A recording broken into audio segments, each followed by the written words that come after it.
Before the dwarves of Nogrod and Belegost came west over the mountains, the elves of Beleriand knew not what these others were, and they hunted them and slew them. But afterwards they let them alone, and they were called Neuguth Nibin, the Petty-dwarves in the Sindarin tongue.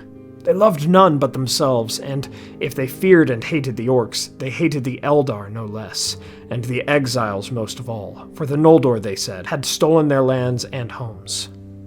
Hey everyone, Yoistin here, and I hope you all are doing well, wherever you are in Middle-earth. Today we will be discussing the Petty-dwarves, an offshooting, unofficial clan of dwarves in Middle-earth. For more details on the other types of dwarves, or for the sources of today's video, please check out the links in the description and cards. My friends, thank you all so much for joining me today. Let's begin our tale. The Petty-dwarves of Middle-earth could be found in the late years of the trees and in the first age of the world. While there were 7 clans of dwarves, Longbeards, Broadbeams, Firebeards, Ironfists, Stiffbeards, Blacklocks, and Stonefoots, the Petty-dwarves were not truly a clan, but were rather outcasts made up of other clans. Now, the strange part about that is, even if they were from different clans of the dwarves, they actually seemed to share similar characteristics, so perhaps they were only outcasts from a single clan.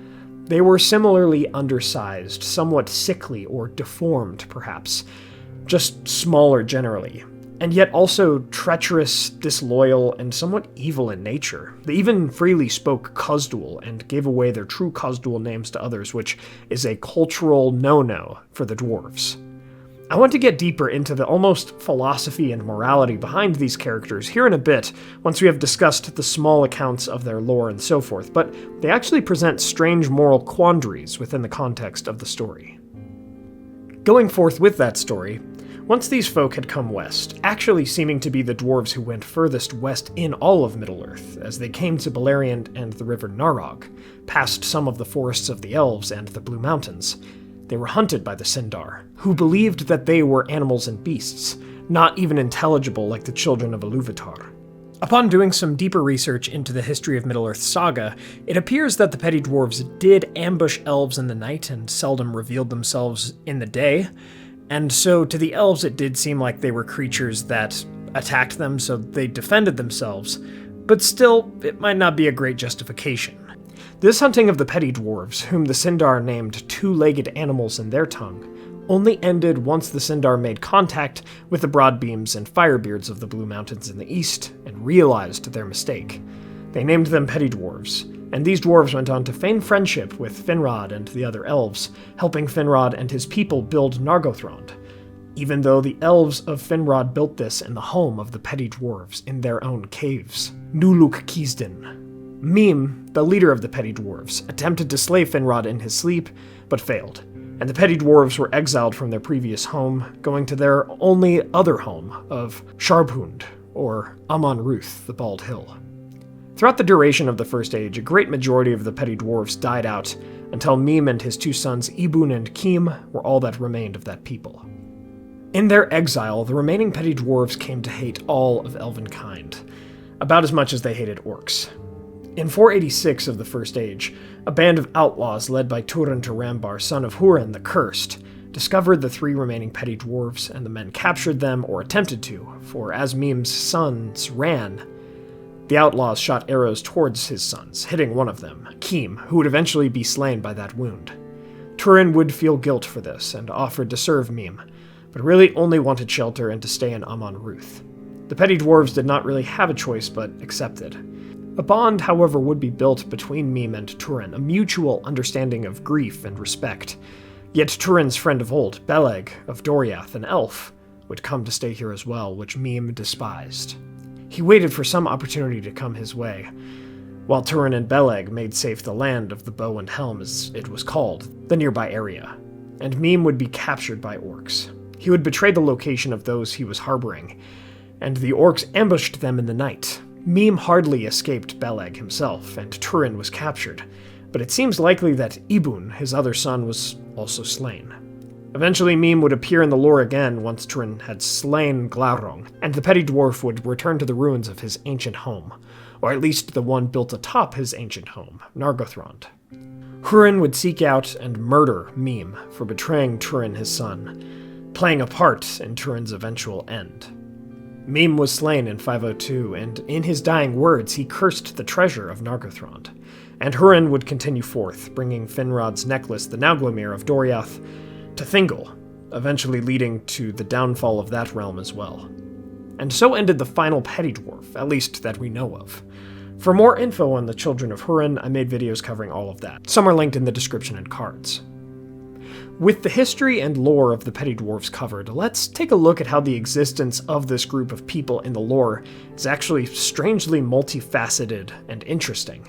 Usually in Middle-earth, the Free Peoples, even if they do not see eye to eye, treat one another with decency and respect most of the time, with only a few exceptions of kinslaying or dwarven elven issues, or the Easterlings turning on the elves, etc. But all things considered, it is usually men, elves, dwarves, hobbits, and others who stand together against orcs, goblins, trolls, and the other servants of Melkor and Sauron. Usually, it's the Free Peoples against the darkness. This is one of the only instances that we really see almost explicit racism and dehumanization by one group of Free Peoples to another, but also not simply in a way that makes the petty dwarves only the victims, but in a twofold way, where people treat the petty dwarves harshly, but also the petty dwarves are just as bad as others make them out to be. However, it's almost a situation of what came first, what started this, or does that even matter? Being hunted by elves like wild animals, by elves who are usually kind, fair, and noble, is one of the most evil, dehumanizing, and haunting things that any elf does in the history of Middle-earth. It also alludes to the possibility that, since they were hunting them like beasts, the Sindar potentially ate the petty dwarves. I'm not sure about that, but there is that speculation. And Finrod, my favorite elf who by every other account in all of Middle-earth is the kindest, perhaps most loving and honorable elf in all of Tolkien's works, colonizes the home of the petty dwarves, and even has them help build in their own caves. Even though Finrod did promise to greatly compensate them, and things became complicated with Mime, it was still some sort of colonization. It is strange, I must say, but it does add a layer of interesting complexity to all of this that has always confounded me. But again, the petty dwarves are not mere victims either. They betray the secrets of their people, and are not trustworthy, as we see in the tale of Turin Turambar, and so on and so forth. Yet are they only this way because they are kind of the runts of the dwarves, and were victims of their own clans early on, and so they became spiteful and vengeful? Or were they always this way, which earned them their exile and their treatment by dwarven clans, who are generally noble in the other parts of the lore? Now, this is not a criticism of Tolkien's works, because it is clear that Tolkien wanted them to function this way in the lore, which I find to be quite neat, honestly, but I do wish he had had more time to explore this idea further in the Silmarillion. It is clear, based on the meme article on Tolkien Gateway, which I've linked in the description below, Tolkien had not quite settled his writing concerning Mime, as he wrote something called The Complaint of Mime the Dwarf, which painted Mime as a complex figure who struggled with losing his former skill, and struggled with the ability to forgive others. It is all rather interesting and strange.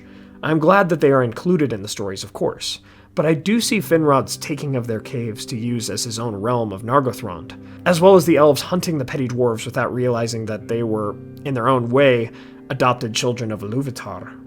Even though they came to recognize other dwarves as fully realized people, as a blemish on these elves' otherwise noble reputations, regardless of how bad these dwarves were before. But let me know your thoughts on the petty dwarves of Middle-earth. And so we come to the end of our tale.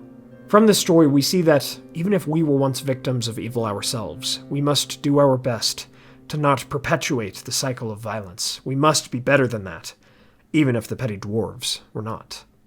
Thank you all so much for watching. I hope you all enjoyed this video on the petty dwarves. If you did, please be sure to hit that like button and share this with a friend.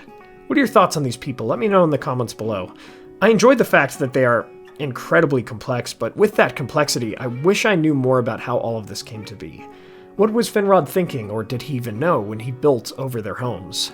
Why did the elves see them to be animals that should be hunted? Why did the other dwarven clans outcast these strangely similar people altogether? What did the petty dwarves do to deserve that treatment? Let me know your thoughts on all of this in the comments below. If you'd like to get some awesome maps, honestly some of the best that I have ever seen and held in person for Middle-earth and Beleriand, shout out to my friend Rhinus Art, who still has a great deal going on. A link for those maps are in the description. Please use the code MOTW24 at checkout for 20% off through the month of February. If you'd like to support the channel, please consider getting some candles from our friends Mythologie Candles, or order some Weta or United Cutlery Lord of the Rings swords, statues, and other replicas from Castle Kon, who does international shipping, and use the code WEST at checkout. And please check out our merch and Patreon. Thanks to our Valor tier patrons and YouTube members, Peter Shepard, Merton, John Hume, Elizabeth Calvert, Maz Gibbs, Reese Jenkins, Arthur Merlin, Dale Davis, Theodore, Moon Viper, Andrew Carlisle, Zumi, and Brian Hunley. Thank you so much to all of our patrons and YouTube members. Please subscribe and hit that bell button to join the Men of the West and all of the Free Peoples today. And I'll see you all again next week with a video on how did Gandalf become Gandalf the White? How was he sent back? How did he retrieve Glamdring? How did he get his white robes? And so on and so forth. My friends, thank you all so much for joining me on this adventure. Until the next one.